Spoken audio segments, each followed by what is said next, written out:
नमस्कार दोस्तों।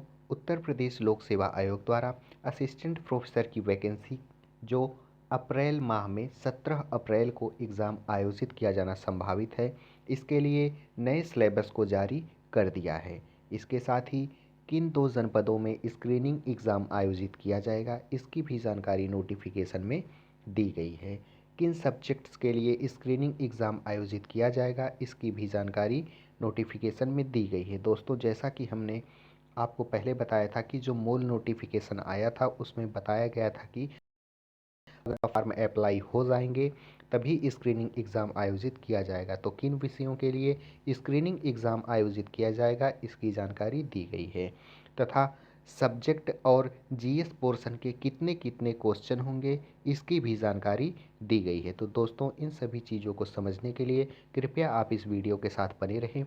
अगर आप हमारे चैनल पर नए हैं या आपने अभी तक हमारे चैनल एग्ज़ाम क्रशर को सब्सक्राइब नहीं किया है तो इसे सब्सक्राइब कर लें, क्योंकि सभी गवर्नमेंट एग्ज़ाम से रिलेटेड महत्वपूर्ण अपडेट आपको इस चैनल के माध्यम से दिए जाते हैं। तो दोस्तों, आइए अब हम नोटिफिकेशन को देखते हैं। उत्तर प्रदेश लोक सेवा आयोग द्वारा यह विज्ञप्ति 1 फरवरी 2021 को जारी की गई है।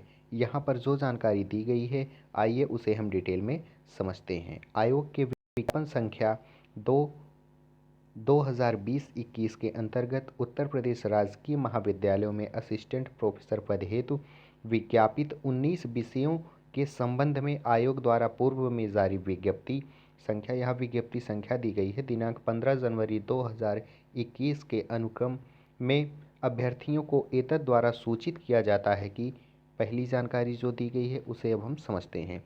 असिस्टेंट प्रोफेसर राजकीय डिग्री कॉलेज स्क्रीनिंग परीक्षा 2020 प्रयागराज तथा लखनऊ जनपद में दिनांक 17 अप्रैल 2021 को एक सत्र में पूर्वाह्न 11 से अपराह्न 1 बजे तक कुल 2 घंटे की अवधि हेतु आयोजित की जाएगी। तो दोस्तों, यहाँ पे हमें समझने को मिल रहा है कि स्क्रीनिंग एग्ज़ाम केवल 2 जनपदों में आयोजित किया जाएगा, जो पहला प्रयागराज और दूसरा लखनऊ है। इसकी डेट आपको पता होगी कि 17 अप्रैल 2021 है, जिसके लिए समय 11 बजे से 1 बजे रखा गया है। मतलब कि टोटल जो समय है वह 2 घंटे का होगा।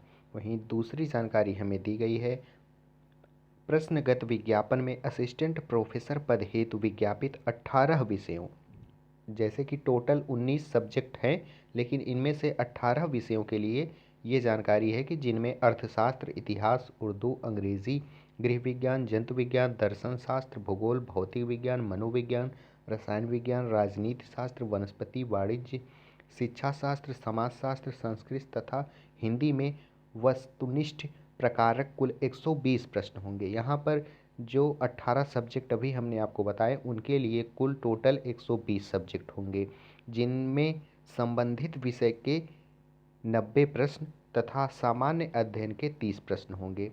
तो 120 प्रश्नों में अगर हम बात करें तो सब्जेक्ट से रिलेटेड 90 प्रश्न होंगे और जो जीएस पोर्शन है उससे 30 प्रश्न होंगे। वहीं अगर हम गणित विषय में वस्तुनिष्ठ प्रकारक कुल 100 प्रश्न देखने को मिलेंगे, जिनमें गणित विषय के 70 प्रश्न तथा सामान्य अध्ययन के 30 प्रश्न होंगे। तो जो कैंडिडेट मैथ सब्जेक्ट से बिलोंग करते हैं उनके लिए टोटल प्रश्नों की संख्या 100 होगी, जिनमें से 70 प्रश्न मैथ सब्जेक्ट से रिलेटेड होंगे और 30 प्रश्न जीएस पोर्शन से देखने को मिलेंगे। तो दोस्तों, यहाँ पर और ये भी जानकारी स्पष्ट कर दी गई है कि प्रत्येक प्रश्न के अंक समान होंगे तथा अधिकतम अंक 150 होगा। कहने का तात्पर्य है कि चाहे प्रश्न सब्जेक्ट से रिलेटेड हो या जीएस पोर्शन से रिलेटेड हो, लेकिन सभी प्रश्नों के लिए अंकों की संख्या समान रखी जाएगी।